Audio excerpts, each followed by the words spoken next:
Hey, what's up, everybody? It's Jason. Hope you're doing well. I'm sitting outside of my front porch today, a little different environment.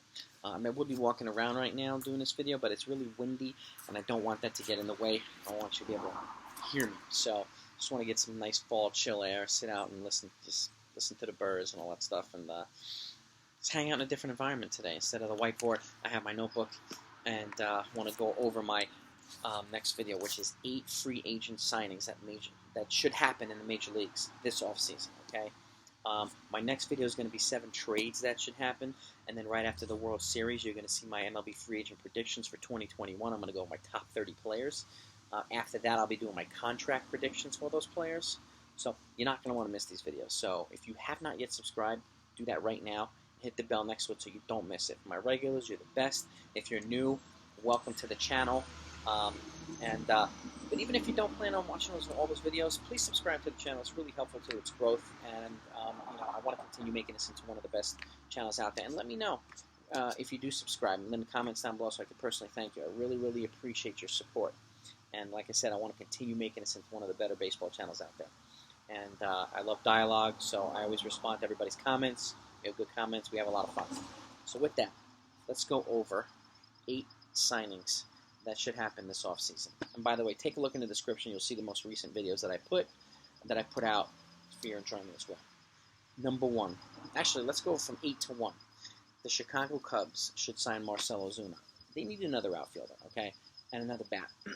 I think there's a high probability they're probably going to trade Chris Bryant this offseason. Finally, he's got 1 year of control left, and they got to get something back for him. They're not going to re-sign him. I don't think they will re-sign him. You need another bat, and you need another outfielder. So, and I think he gives them a nice veteran who can produce, put him in that lineup, and they've been pleasantly surprising team this year, and overall pretty good. But they need another bat to offset those pitchers from like Atlanta and the Dodgers and stuff like that. You're going to need hitting to beat those really good pitchers. So he should go to the Cubs. The Cincinnati Reds should sign Marcus Semien. They need a consistent, somebody that can play shortstop on a regular basis. He'd be taken away from Oakland, which I thank him as a Yankee fan. Again, giving them a regular shortstop who's a good bat, okay? And that's a good thing for the Cincinnati Reds. It'll solidify that lineup a little bit more. And I think, with all the stuff all the money that they've spent this offseason, all the moves that they've made, they still need a couple of more to kind of put them over the top. And I think this is one of the moves that can help them do that, okay? Number 7, New York Mets should sign Yasiya Puig.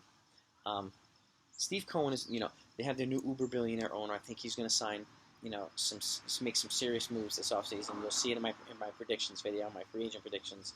I think he's going to want to make some noise either way. Yasiya Puig is still young. He's got a bazooka for an arm, even though he hasn't played this year, which allows him to get healthy as well. He can hit, and I think another bat in that Mets lineup to complement what they already have. And what I think they're going to get will be a really good thing. I know he's a magnet for controversy and stuff like that, but this is the Mets, and they need some guys like that. Plus, I think it'll give them a little bit healthier version of a Yoenis Cespedes, who's not going to be playing with them anymore. So, number 5, the Los Angeles Angels should sign Masahiro Tanaka. I hate saying this as a Yankee fan, but I think he serves a bigger need for the Angels than he does the Yankees at this point. I think the Yankees need to bring in a little bit younger, fresh blood, and 2 starters at the very least, because I think Tanaka will be gone, Paxton will be gone, and Happ. And so I think he's a good fit for the Angels. They definitely need more pitching to complement Dylan Bundy. I think they need to bring in 2 starters as well, maybe a reliever too. And I think he'd be a good fit there, good veteran presence. Plus, being from Japan, playing in California is a little bit closer to home, which will make life easier for him as well and his wife. But I think he'd be a good veteran to plug into that rotation, kind of help these guys, hopefully eventually make the playoffs with that lineup. And it's just like, I'd like to see Mike Trout play some postseason baseball. Number 4, the Los Angeles Dodgers should sign Liam Hendricks from the A's. He's the A's closer. He's a dominant, lights-out closer right now.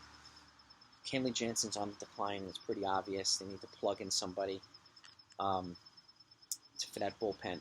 I also have them a trade that they should make. That's in my next video that you'll see, for another reliever, another dominant reliever. Because I think they need 2 to complement that really strong starting lineup and that ridiculous that pitching, that ridiculous starting lineup, and that really, really strong and ridiculous starting rotation. They need 2 more bullpen guys, and I think Hendricks will do that. Plus, you'll be taken away from Oakland, so that if you do happen to play them in the World Series, you're not going to have to face him. So that's number 4. Number 3, Boston Red Sox. They should sign George Springer. I don't think Jackie Bradley's going to come back to them, and they need a starting center fielder. He's a clutch hitter. They're kind of reshuffling and kind of starting their rebuild.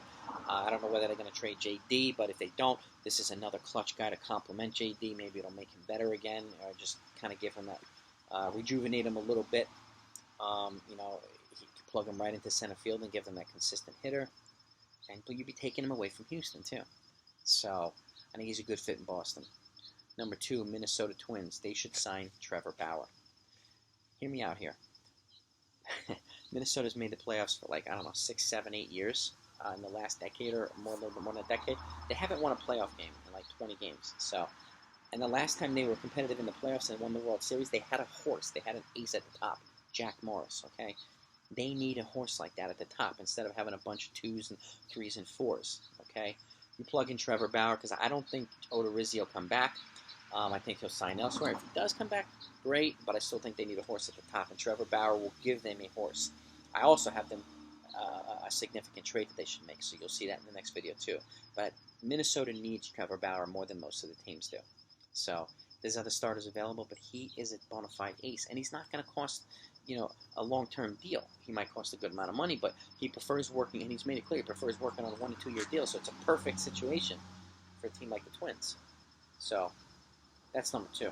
And number 1, Houston Astros. They should sign Marcus Stroman.